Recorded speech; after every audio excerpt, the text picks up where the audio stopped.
तो मैम जो जिनको पीसीओडी होता है, क्या उनकी डाइट भी कुछ अलग होती है? कुछ ऐसी चीजें हैं जो उन्हें अवॉइड करनी चाहिए? बाहर का खाना तो समझ में आया, लेकिन क्या घर में भी कुछ ऐसी चीजें हैं जो उन्हें अवॉइड करनी है? कुछ ऐसी सब्जियां हैं जो उन्हें अवॉइड करनी है और कुछ ऐसी सब्जियां हैं जो उन्हें खानी है, ज्यादा खानी है, ऐसा कुछ है? जी देखिए, आप अपने खाने में अच्छा फाइबर और ग्रीन लीफी वेजिटेबल्स वो तो हैं, फ्रूट्स भी आप ले सकते हैं। वेजिटेबल्स में मैं आपसे कहूँगी कि कैबेज और एग प्लांट और कॉलीफ्लावर ये ना लें, ये थोड़ा पीसीओडी में नुकसान करता है। बाकी आप सारी वेजिटेबल्स ले सकते हैं, फ्रूट्स ले सकते हैं।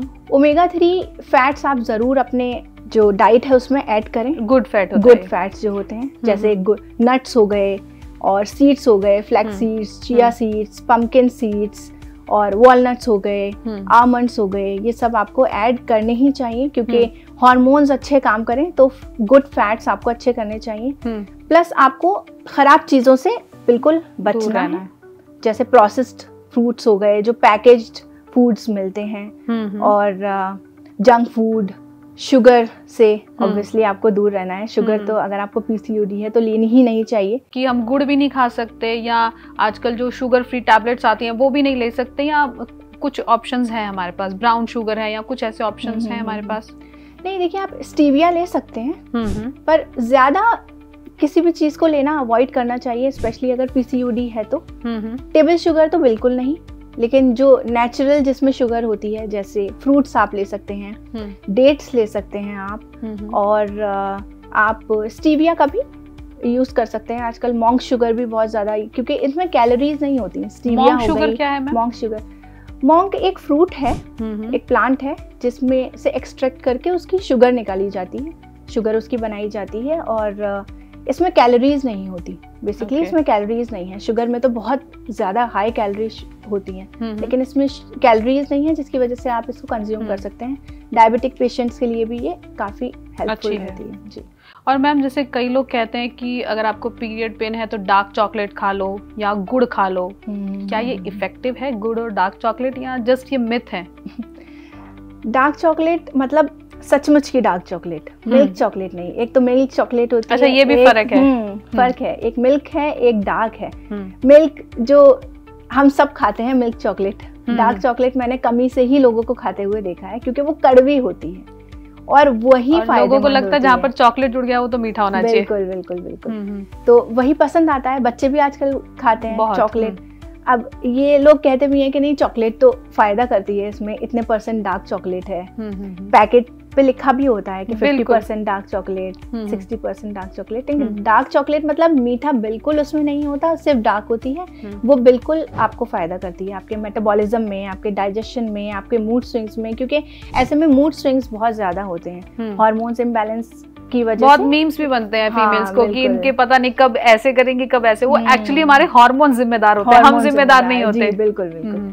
तो पीरियड्स में, पीसीओडी में, या जो भी फीमेल इश्यूज हैं उसमें मूड स्विंग्स बहुत ज़्यादा होते हैं। उसके लिए ये बहुत अच्छा काम करती है, क्योंकि ये एक इसमें कैफीन होता है, तो ये इंस्टेंटली आपको एनर्जी देती है, आपका मूड लिफ्ट अप कर देती है और आपका माइंड रिफ्रेश कर देती है। लेकिन कड़वी होती है। कड़वी वाली खानी है, मीठी वाली नहीं खानी। और कितनी खानी है? क्या आप पूरी एक बड़ी डार्क चॉकलेट खा सकते हैं या हाँ मतलब वही मात्रा? बिल्कुल भी नहीं। आपको उसमें पीसेस होते हैं ना जी, बिल्कुल। तो आप 1 से 2 पीस खा लें एट अ टाइम, एक टाइम में। अगर जैसे सुबह में आपने खा लिया, आपको क्रेविंग हो रही है बहुत ज्यादा, तो 1 से 2 पीस खा लिया, 1 से 2 पीस शाम में खा लिया, इतना खा सकते हैं। लेकिन पूरा अगर आप बार खा रहे हैं तो वो क्योंकि थोड़ी बहुत शुगर, वो पैकेट में है तो शुगर है, थोड़ी बहुत शुगर तो उसमें भी है, चाहे उसमें लिखा है चाहे नहीं लिखा, चाहे आपको टेस्ट कड़वा ज्यादा आ रहा है तभी भी उसमें शुगर है।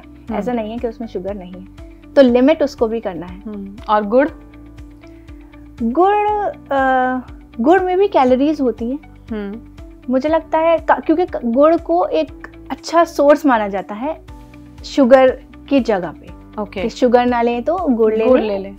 लेकिन मैंने देखा है कि गुड़ और शुगर में डिफरेंस क्या है, सेम कैलोरीज हैं, बस एक डिफरेंस है कि टेबल शुगर में सिर्फ और मतलब कोई विटामिन या कोई मिनरल नहीं होता। टेबल शुगर में सिर्फ एम्प्टी कैलोरीज होती हैं। बिल्कुल। और गुड़ के अंदर आपको थोड़ा सा आयरन, थोड़ा सा जिंक भी मिल जाता है, थोड़ा थोड़ा, हाँ ऐसा नहीं। तो मैं कहूँगी कि गुड़ भी आप अवॉइड ही करें, इससे अच्छा आप नो कैलोरी स्वीटनर कोई। तो जो लोग ऐसे ऑप्शंस देते हैं कि आप चीनी की जगह गुड़ ले लो, या हमने कई घरों में भी देखा है कि नहीं अब तो हम हेल्दी लाइफस्टाइल अपना रहे हैं, तो अब हम लोग नमक की जगह पिंक सॉल्ट यूज कर रहे हैं और चीनी की जगह हम गुड़ यूज कर रहे हैं, तो वो कोई खास फर्क नहीं पड़ता। खास फर्क नहीं पड़ता, बिल्कुल नहीं पड़ता। इससे अच्छा तो आप स्टीविया या मॉन्क शुगर कोई लो कैलोरी स्वीटनर ले लें जिसमें बिल्कुल कैलोरीज नहीं है और कुछ नहीं है, तो वो ज्यादा बेहतर है, क्योंकि गुड़ में भी कैलोरीज उतनी ही है जितनी शुगर में होती है। क्या कुछ ऐसा मिथ है जब आपके पास पेशेंट्स आते हैं, आपसे बात करते हैं, कुछ बताते हैं कि हमें ये है, तो क्या ये पीसीओडी है, या कुछ ऐसा रिलेटेड कोई मिथ जो आजकल बहुत चल रहा है? क्योंकि सोशल मीडिया का ज़माना है आजकल, लोग जो देखते हैं, गूगल करते हैं, लोगों को लगता है जी हमें सब कुछ पता चल गया है बीमारी के बारे में, ऐसा कोई मिथ? मैंने देखा है ज़्यादातर लड़कियां जो पीसीओडी जिनको होता है वो अपनी डाइट में ग्लूटेन फ्री अपनी डाइट रखती हैं और लैक्टोज फ्री भी डाइट रखती हैं कि नहीं हमें पीसीओडी है, हम कुछ भी ग्लूटेन का नहीं खा सकते, कुछ भी हम जिसमें लैक्टोज है वो नहीं खा सकते।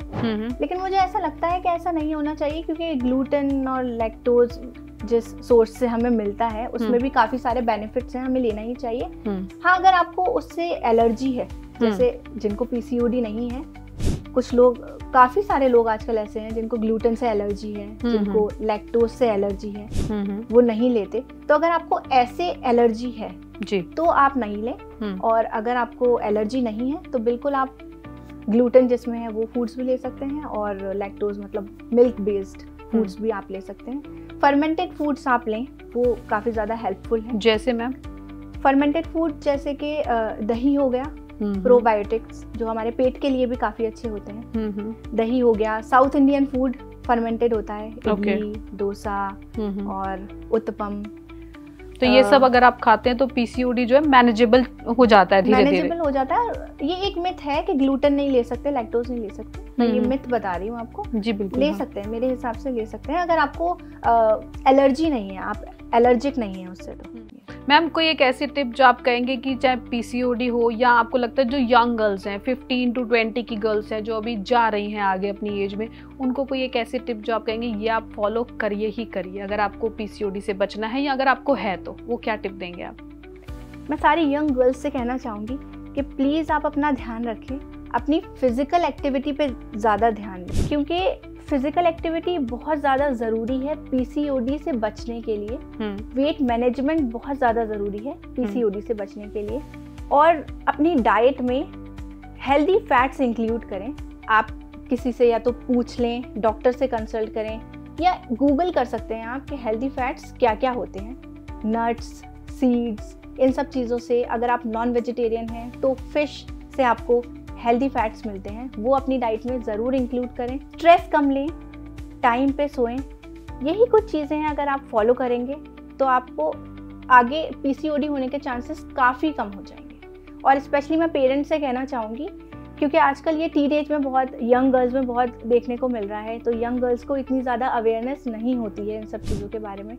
तो मैं कहूँगी कि मम्मियों से स्पेशली कि आप लोग उनकी डाइट का स्पेशल तौर से, डॉटर्स का अपना ध्यान रखें, उनकी डाइट का ध्यान रखें, ताकि उनको ये सब आगे फेस ना करना पड़े, ये सारी प्रॉब्लम।